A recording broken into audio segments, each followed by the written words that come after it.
I'm Adam Saltmarsh. Been living in Strahan now near on 22 years and also worked in the industry for the past 22 years. That's why I moved here.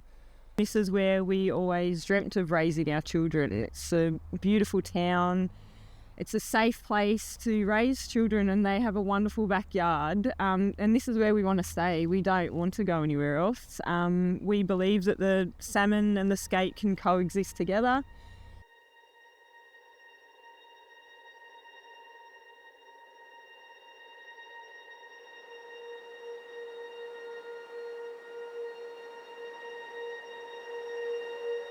So Macquarie Harbour is a huge water body, nearly 7 times the size of Sydney Harbour.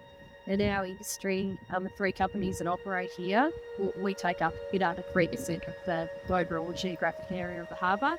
So collectively, our industry can grow up to 9,500 tonnes per year, and that is managed through a compliance regulation under the EPA. 50% of our growth of fish occurs in Macquarie Harbour, so it's significant. It's also important for people to realise that we grow our fish on land for half the life cycle, so they're grown in different areas around the state, and then they're brought here and we grow them out to a harbour size. Any reduction for our industry is significant. For tuna, it would be catastrophic. As I said earlier, it's 50% of our production. That's incredibly important.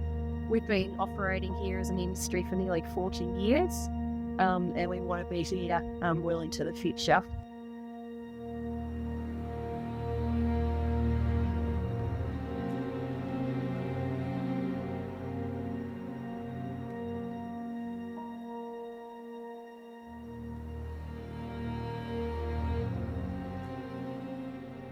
This is our life, is where we live.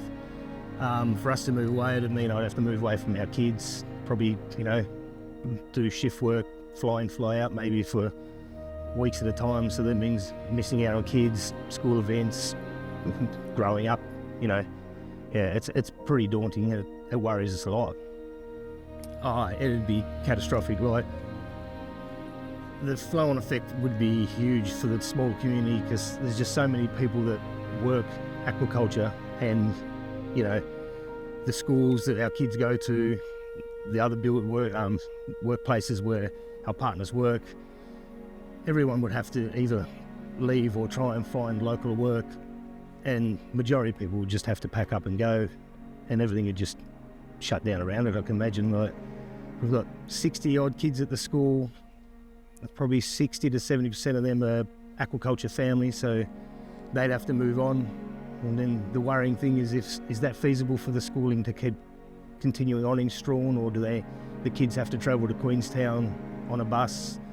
The school currently has nearly 60 students, with over half of those directly employed in the aquaculture industry, and that's 16 families, so that would see over half of our school taken out of the system, which would basically render the numbers being unviable for a school in my eyes. It builds the very fabric of our community, having the school based here, and the learning programs we feel a part of, and our children get to know the local history and so forth better here.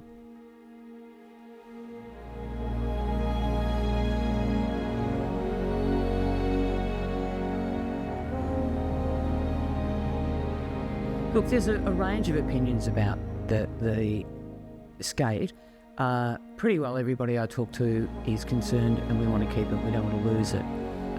Some people are less convinced yet that the skate's in trouble because they go fishing and they catch it. And that's kind of an anachronism, because they're catching it because the skates are escaping from perhaps lower oxygen water. So it's a bit of a weird one for them. But the majority of people, I'm in this shop, we have a skate corner where we're using it to raise awareness, and the items we have in this shop were bought by locals for quite considerable amounts of money to raise awareness. So the majority of people are really concerned that the skate's our responsibility, where they are, where the community lives on Macquarie Harbour. I can't find anybody who's in support of the industry coming out of the harbour. We've had various public meetings where I expected there would be people who were against fish farms. The majority of people in this town are not employees of the fish farms. A significant number are, but the majority of them work in tourism. But all the people I know work in tourism and retired are in supportive of the companies being here. Our town and its economy is a lot more robust because the companies are here. And so I don't know anybody who's actually in favour of the farms coming out.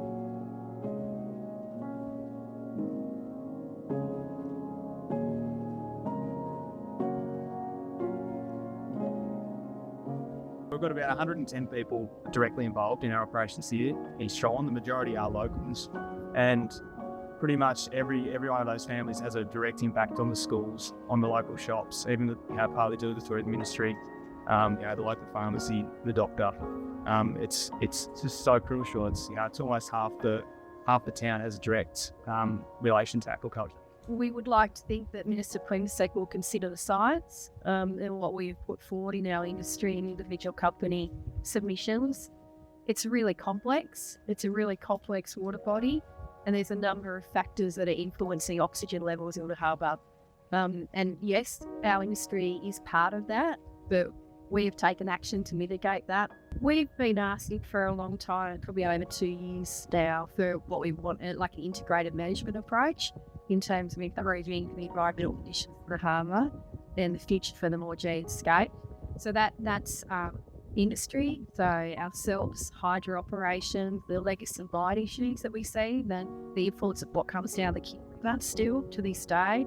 We've also got the sewage outflow and also naturally what comes down through the river systems. I've had a huge amount of organics come into the system as well. So there's a number of factors and influence of the oxygen levels. But increasing the oceanic exchange into the harbour and getting that oxygen recharge is really pivotal to improving oxygen levels in mid and bottom waters.